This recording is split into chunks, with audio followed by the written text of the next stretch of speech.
আসসালামু আলাইকুম আপুরা ভাইয়ারা, কেমন আছেন?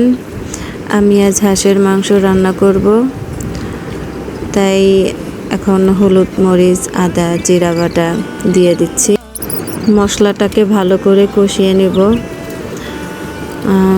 যাতে আমার রান্নাটা ভালো হয়।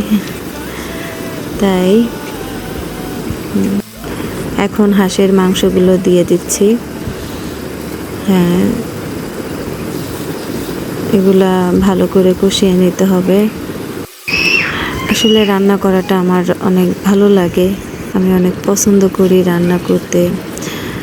তাই মাংসটা কষানো শেষ হচ্ছে, এখন আমি একটু ঝোলের পানি দিলাম। ভালো করে জাল উঠাতে হবে।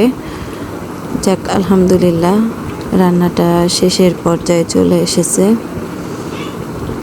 আপনাদের ভালো লাগলে প্লিজ লাইক, শেয়ার এবং কমেন্টস করেন প্লিজ।